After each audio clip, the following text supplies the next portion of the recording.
Je m'appelle Johnny Porte-Bonheur, c'est un nom créole, je suis un médium. Et j'arrive de l'île de Sainte-Croix. Oui, je suis le plus grand médium des Caraïbes. Et j'ai lu dans la Sainte-Croix Gazette que la police de votre petite ville, elle avait du mal à solutionner des affaires criminelles. Alors je suis venu à Beverly Hills pour aider la police, mais la police, elle dit qu'elle n'a pas besoin de mon aide. Salut tout le monde et bienvenue sur l'écran fou. Et aujourd'hui, c'est la sortie du blockbuster de l'été de Netflix, ou même blockbuster de l'année. Donc si on exclut l'immonde Atlas avec Jennifer Lopez d'il y a pas très longtemps, avec cette fois le grand retour d'Arkwell Foley. Et oui, le flic de Beverly Hills, 4e volet, qu'on a attendu tellement longtemps qu'on n'y croyait absolument plus. Jusqu'au jour où, effectivement, Netflix a décidé de mettre la main sur le projet, surtout après avoir quand même pas mal capitalisé sur Eddie Murphy, qui semble enfin avoir trouvé vraiment de quoi redonner du souffle à sa carrière, avec notamment le format streaming, puisqu'il avait déjà œuvré dans Dolomite Is My Name, You People, donc notamment tout ça pour Netflix, et c'est sans parler de Un Prince à New York 2 pour le compte d'Amazon, ou encore cette espèce de film de Noël là, Candy Cane Lane. Bref, alors moi j'adore le flic de Beverly Hills, je suis un enfant des années 80, le 1 pour moi c'est une pépite, le 2 est probablement l'un des meilleurs films de Tony Scott et un des meilleurs actionneurs des années 90. Et alors le 3 en revanche, j'en livrerai pas autant d'éloges. Tu sentais que l'écart générationnel commençait déjà à porter préjudice au ton de la franchise. Donc effectivement, ça avait moins l'aspect polar sous tension qui savait trouver un parfait équilibre avec l'humour et l'action pour contrebalancer, mais plutôt pour lorgner ici du côté de la comédie policière gentillette qui était totalement expurgée de toute tension et qui sentait donc à moitié la fauche malgré son budget de 50 millions de dollars, ce qui était quand même pas mal pour l'époque, notamment la fin qui puait le tournage d'action entre quatre murs tout étriqués. Et j'avoue, j'avais peur de ce retour parce que, en fait, la force du flic de Beverly Hills réside avant tout dans son ancrage avec son époque originelle. Et que 30-35 ans plus tard, il est difficile de pouvoir parfois insuffler la même énergie et la même atmosphère. Et donc, que vaut ce grand retour du flic afro le plus célèbrement fou de l'histoire du cinéma, après Shaft, bien sûr? Eh bien, disons que ce ne sera déjà pas pire que le 3. Ça, c'est évident. Il y a du pognon qui a été aligné pour pondre ce film, et ça se voit quand même pas mal. T'as pas le sentiment de regarder un téléfilm, quoi. Alors, film mis en scène par Mark Malloy, qui en est à son premier coup d'essai en tant que réalisateur, mais qui se débrouille quand même plutôt pas mal. Ceci étant, il avait déjà quand même pas mal opéré en tant que coordinateur technique et compagnie sur pas mal de blockbusters, donc il connaît un petit peu l'environnement.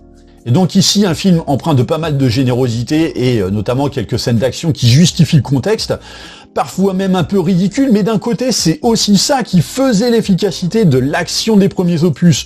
Donc là, effectivement, c'est des courses-poursuites avec, par exemple, une voiturette de flic, avec une déneigeuse et j'en passe.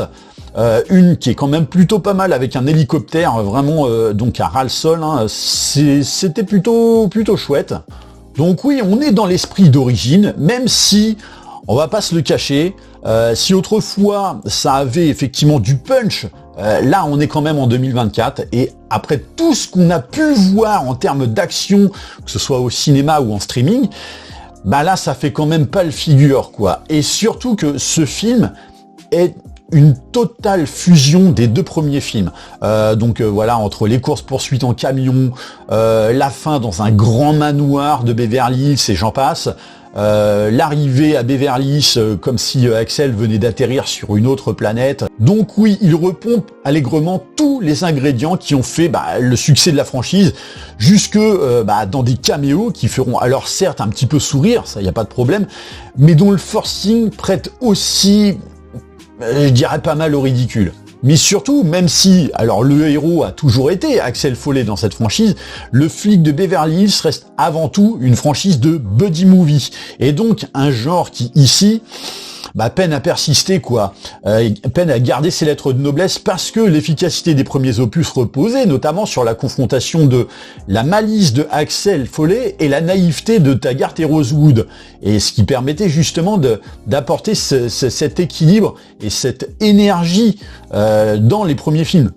Sauf que ici, on troque tout ça pour une dualité père-fille qui efface totalement le côté décomplexé pour un drame familial, mais extrêmement envahissant à la limite de la gênance, quoi. Si encore, on s'en servait comme d'un choc générationnel pour amener à des situations cool, tu vois. Mais là, tout n'est ici que pour alimenter ce fameux dilemme entre Foley et sa fille, et afin d'étirer le truc sur 2 heures, et pour des motifs familiaux assez bidons, quoi. Après, on saura apprécier les tentatives, effectivement, d'Eddie Murphy de nous honorer à nouveau du tempérament d'Axel Foley, jusque notamment dans ses tentatives habituelles qu'on adore, hein, quand il baratine les gens pour arriver à ses fins lors des investigations. Ça, c'est toujours les petits moments savoureux, et le film n'en manque absolument pas. Mais que, justement, il tente de mettre en lumière le fait que Axel Foley a vieilli et que les méthodes d'autrefois ont un petit peu la vie dure. Donc ça, c'est une super idée en soi, mais qui manque de loufoquerie et rend d'ailleurs pas service au personnage. Alors, bien sûr que si, on a des moments de folie chez Axel Foley. Là n'est pas la question. Non, le problème c'est que ils sont devenus très rares ces moments, et on ressent en fait un Axel qui est devenu certes un peu plus sage, mais surtout trop modéré dans son attitude. Il y a vraiment cette impression d'un Axel Foley qui doit pas être trop Axel Foley pour éviter de piquer au vif la bien-pensance actuelle, quoi. Et alors, j'aime autant vous le dire tout de suite, même si vous vous en doutiez depuis la mort de Medondo, qui me manque déjà, donc le fameux doubleur attitré d'Eddie Murphy pour la VF, là, en fait, ce nouveau doublage, ça enlève même le peu de folie qui se dégage du personnage.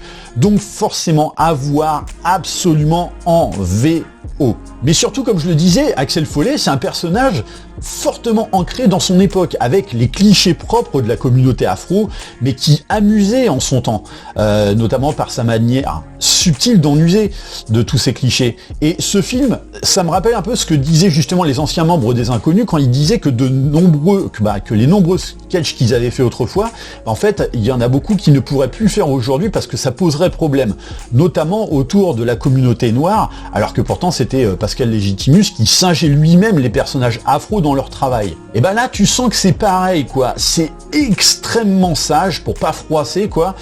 Tu vois qu'on ne peut plus s'amuser comme avant avec les clichés d'antan autour de la communauté afro.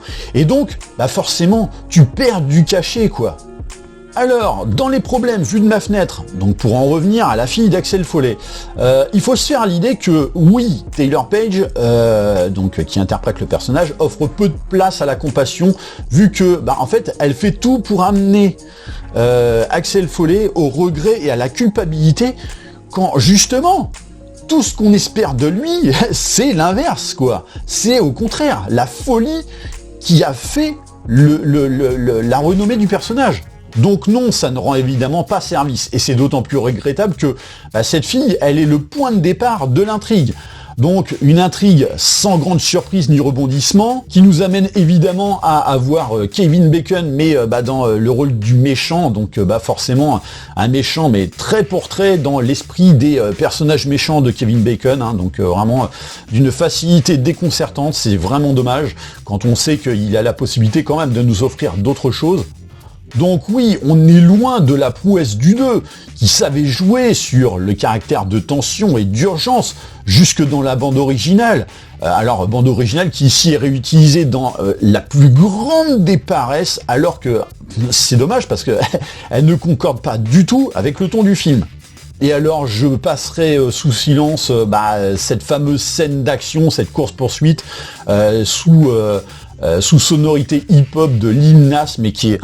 Oh non, mon Dieu, mais franchement, arrêtez, quoi, c'est pas possible. Alors bien sûr, on tentera d'apprécier le retour des anciens, notamment Judge Reynolds et John Ashton, même si voilà, dans le genre, Taggart, il est devenu carrément le chef de la police alors que t'as l'impression qu'il a 85 ans. Et puis Rosewood, en fait, il est devenu détective à la limite du conspirationniste, alors que, en fait, dans le film précédent, il était limite le chef des Men in Black, quoi. Néanmoins, ça amène effectivement à quelques petites situations humoristiques qui apportent un peu de légèreté dans les moments d'action, voilà, qu'on trouve toujours le plaisir de retrouver.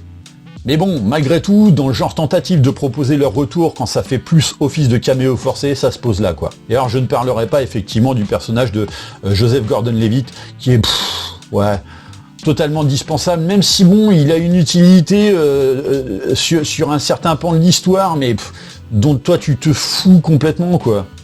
Même si bon, allez, pour lui apporter un petit peu de mérite, il va avoir quand même son petit passage qui va être assez sympa.